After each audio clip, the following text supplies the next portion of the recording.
Voo da Serpente Emplumada, parte 13 do audiobook. Nessa parte, o amigo de Kosane segue falando sobre o despertar.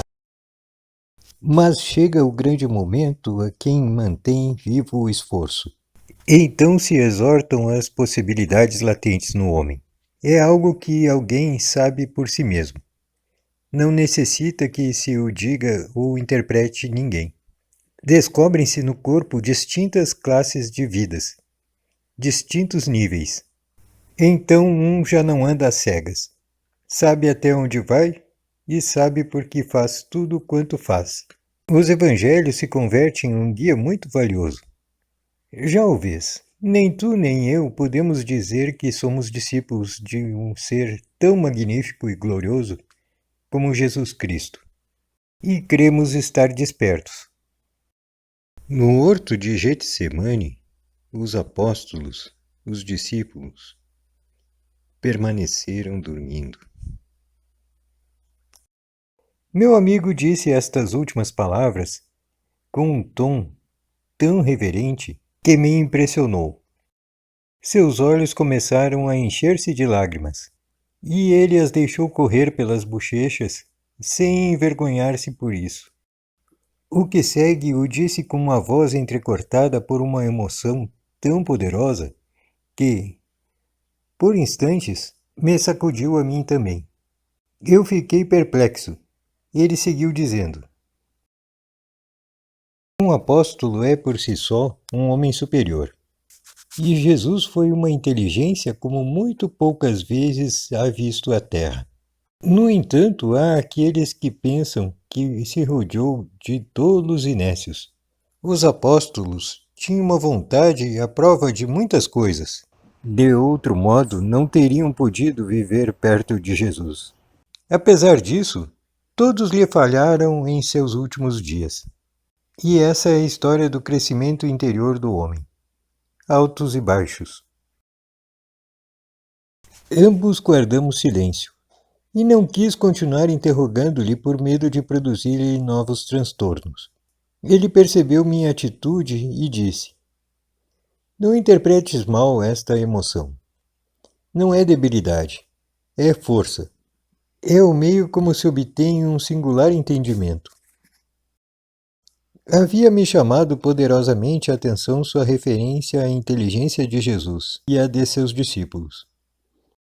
Por alguma razão pensei que Judas devia ter sido o mesmo que os outros, e lhe disse isso.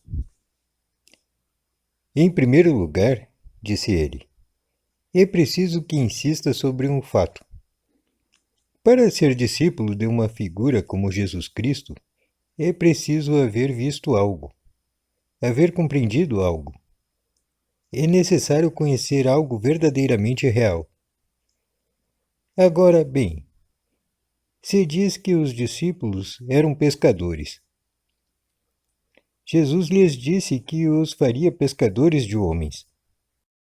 Isto significa que os 12 discípulos já tinham alguma preparação espiritual quando tomaram contato com o Mestre.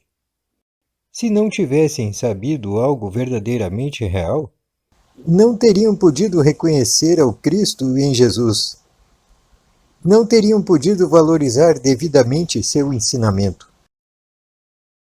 A chegar-se a Cristo pressupõe, já, uma inteligência de certo desenvolvimento, certo grau de vontade, e um sentimento mais ou menos profundo da verdade.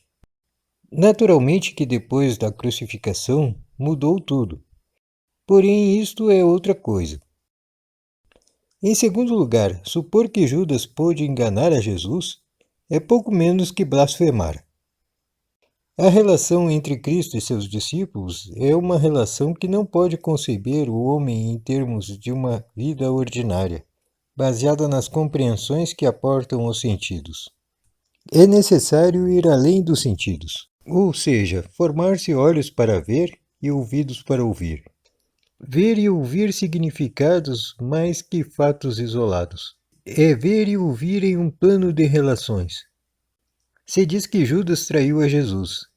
Porém, quando se capta o significado dos fatos, bem logo se nota que a conduta de Judas Não foi obra de sua própria vontade. Foi obrigado a vender a Jesus. O que vender significa na linguagem evangélica está relacionado com a pobreza ou riqueza em espírito. Somente recorda que se diz o reino dos céus como algo muito poderoso que um bom mercador encontra, e que em seguida vende tudo quanto tem para poder fazer-se dessa preciosidade. Inverte o processo para aproximar-te a um entendimento. O mistério de Judas é um dos mistérios que mais nos confundem. Jesus sabia que ia morrer. E mais, sabia como ia morrer. Sua morte estava já predeterminada, de modo que não cabia traição alguma, porque qualquer traição requer o elemento de uma confiança baseada em uma ignorância. Pense um pouco. Por que Jesus insiste em que ele escolheu os 12 e que um deles era o diabo? Olhando os fatos retrospectivamente, resulta muito fácil julgar e condenar a Judas, em base ao que os outros interpretam. Mas desentranhar o mistério por si mesmo, levado só pela ânsia de conhecer a verdade, já é outra coisa. Todos levamos um Judas dentro de nós, como levamos a um Batista, a um Pedro, um João e quase todos os personagens que figuram nos evangelhos. Se se entende que estes escritos tratam principalmente do desenvolvimento interior do homem, se começa a ver a legião de personagens em si mesmo, e também os feitos e acontecimentos que os relacionam. Outro ponto que me interessava era sobre o amor e as relações sexuais. Quando abordei este assunto uns dias depois do caso anterior, me disse: o amor é a chave de tudo, porque é a força que o conserva e mantém tudo. A fórmula: amar a Deus sobre todas as coisas e ao próximo como a si mesmo, requer uma consideração muito profunda. Ninguém pode amar ao próximo mais que a si mesmo. Todavia, amar-se a si mesmo requer certo tipo de impressões um pouco difíceis de explicar. Se vemos e consideramos o amor desde o ponto de vista das impressões, veremos que quem está apaixonado o vê tudo cor-de-rosa. Esse é um alimento assaz especial. Porém, quando se ama intencionalmente, quando se ama conscientemente, com pleno conhecimento, com plena compreensão, as delícias de um apaixonado não são nada comparadas com as delícias do amor que só brota do espírito. Amar-se bem a si mesmo é anelar o crescimento interior, e isto requer normalidade. Não pode amar-se quem sofre uma inibição ou uma frustração, de modo que amar-se a si mesmo implica necessariamente o equilíbrio normal de todas as funções, inclusive a sexual. Mas isso é difícil de entender a menos que se entenda o adultério no amor. O adultério no amor, desde este ponto de vista, é ter uma relação amorosa ou sexual com quem não se ama integralmente. E o amor há de ser mútuo. Só o amor consciente pode produzir um verdadeiro amor. Há uma diferença muito grande entre amar e estar apaixonado.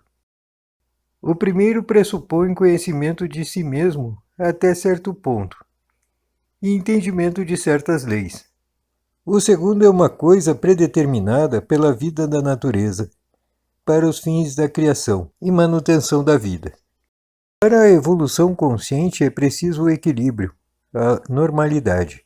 Isto determina a própria compreensão. Ao abordar este assunto, os evangelhos utilizam a expressão eunuco. Porém, antes de indicar isto, se indica que o mandato vem pela palavra interior, e isto é a compreensão. Poucos dias depois, meu amigo me obsequiou um escrito, um poema, cujo contraste com a aridez de suas palavras explicativas, que tenho citado, me chamou muito a atenção. Muito obrigado por assistir ao nosso canal. Se gostou, se inscreva, deixe seu like e compartilhe, por favor. Acima há um link de um livro grátis, Hercólogos, que ajuda a ter um melhor entendimento da vida.